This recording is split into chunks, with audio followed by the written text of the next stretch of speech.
السلام علیکم ورحمۃ اللہ وبرکاتہ۔ اعوذ باللہ من الشیطان الرجیم، بسم اللہ الرحمن الرحیم۔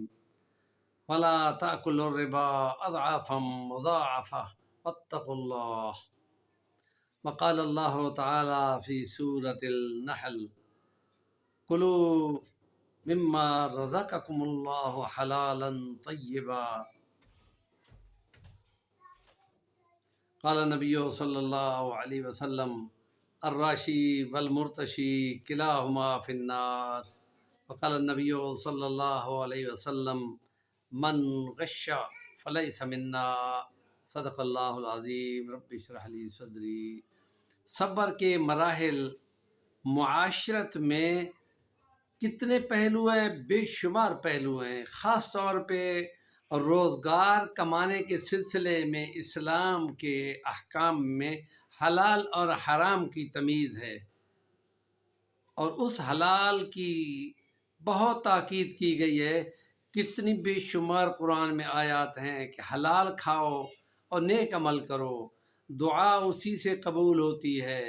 اور یہ بھی حدیث مبارکہ ہے کہ نبی پاک فرماتے ہیں کہ جبرائیل نے امین نے میرے دل میں القاء کیا کہ جس وقت کو تم حلال کھاتے ہو تو اس سے دعا قبول ہوتی ہے، اور جو رزق کا دانہ تمہاری قسمت میں لکھا ہے وہ تم کو مل کے رہے گا، اور اپنی دعاؤں کی استجابت میں حلال رزق کی کوشش کرو۔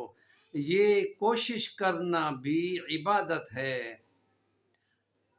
اور کل تک ہمارے کرنسی کے نوٹ پر لکھا ہوا تھا کہ طلب رزق کے حلال عین عبادت ہے، اور اس کے لیے جتنی کوشش کی جاتی ہے وہ کسی نماز روزہ کی کوشش سے کم نہیں ہوتی۔ اسی لیے کہا گیا ہے دیانتداری کے ساتھ تجارت کرتا تاجر اللہ کے نبیوں، ولیوں، صدیقوں، شہیدوں کے ساتھ کھڑا ہوگا۔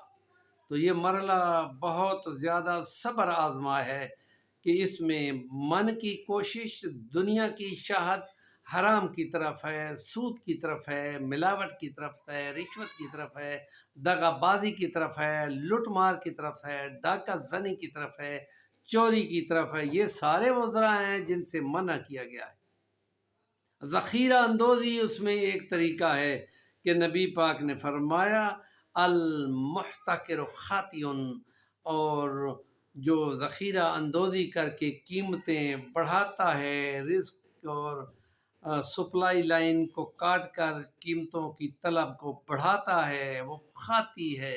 اور خاطی کے بارے میں قرآن کہہ چکا ہے کہ زخموں کی پیپ اس کو زبردستی پلائی جائے گی، اور یہ اس کو سزا ہوگی کہ تم نے جو دنیا کا حلال چھوڑ کر حرام اکٹھا کیا تھا، اب جہنم کی سب سے نجس اور بدبودار چیز بھی تمہیں دنیا میں کھانی پڑے گی، اور یہ بہت بڑی سزا ہے۔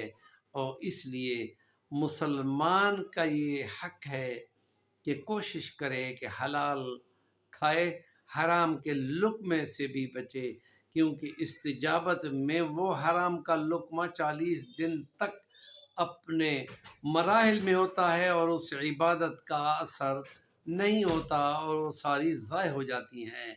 اور اسی لیے اسلام کی تعلیمات میں ہے کہ رزق کی کوشش اور طلب صبر والا مرحلہ ہے۔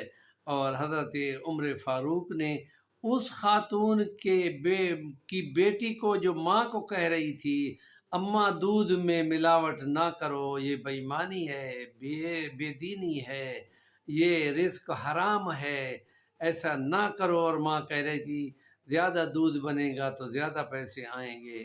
یہ تو ایسے ہی ہے کہ جیسے زیادہ بارش آتی ہے تو زیادہ پانی ہوتا ہے۔ اللہ اللہ اللہ ہدایت دے ایسے نظریے کو جو بالکل بیکری اور کم مائگی والا ہوتا ہے۔ ہمارے چینل کا نام ہے صفی الوانی، ضرور سبسکرائب کریں۔